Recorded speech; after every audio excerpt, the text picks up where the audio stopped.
Circleville, Ohio, a charming small town situated along the Scioto River. Named from its original circular layout in 1810, Circleville was built within a Hopewell circular earthwork. Circleville was your standard regular town until something odd started happening in March of 1977. Mary Gillespie was a bus driver, and just so happened the first victim of the Circleville letter writer. Mary received an anonymous letter accusing her of having an affair with School Superintendent Gordon Massey. The letters would continue for the next few years, threatening her life and livelihood and that of her family if she didn't stop the affair and tell her husband about it. In August 1977, while Mary was vacationing in Florida, her husband, who stayed home with the kids, received a call from the mysterious writer. He told his kids he knew who the writer was, grabbed a weapon, and jumped in his vehicle to go take care of the writer. However, he was found dead in his car, which was slammed into a tree, and the weapon he had been discharged once. But even with this info, it was still ruled an accident. Was he being chased by the letter writer, going a high rate of speed to get away when he had crashed?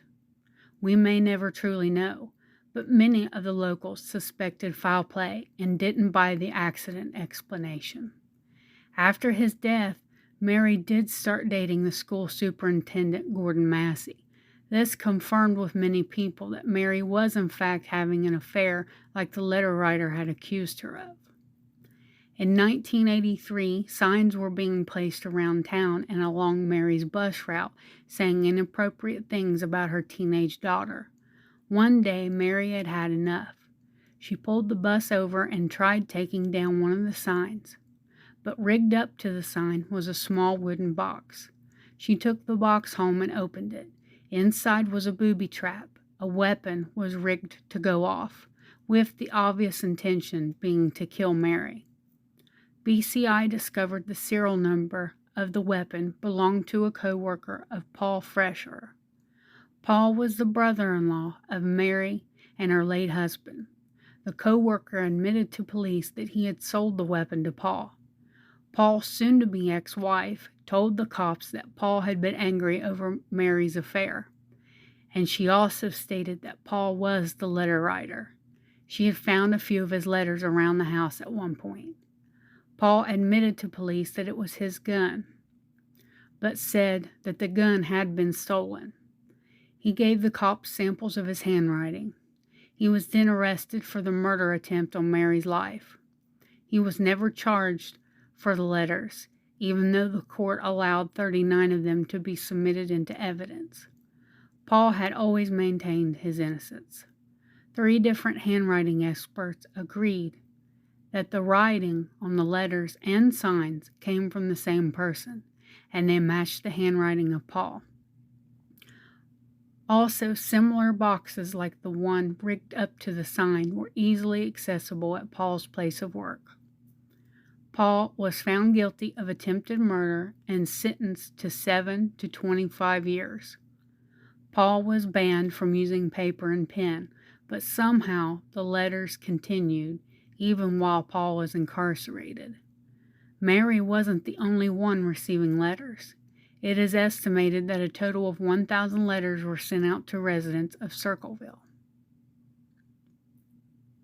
They were all postmarked from Columbus. Even Paul received a letter that said, "When we set him up good." Paul made it known that he believed his ex-wife Karen was responsible for setting him up. She was bitter over losing the kids in the divorce. One witness said she had seen a large man with sandy hair standing by an El Camino around the time of the incident. Paul was not large and he had dark hair. It was said that Karen had a boyfriend who matched the description, and it just so happened that she had a brother with an El Camino. A former FBI investigator, Mary Ellen O'Toole, believes the mystery writer is a woman with a poor education. Once Paul was released from prison, the letters stopped coming. Now my question to you is, did they have the right man when they accused Paul? Or could Paul have been onto something when he accused his ex-wife? Or maybe it was someone nobody had suspected. Maybe even Gordon Massey's wife found out about the affair and she started writing letters. Tell me in the comments who you believe is a Circleville letter writer. If you enjoyed this video, hit the thumbs up and subscribe for future content. Let me know in the comments if you have an unusual Ohio story for me to cover. That's it for today, guys. Thank you.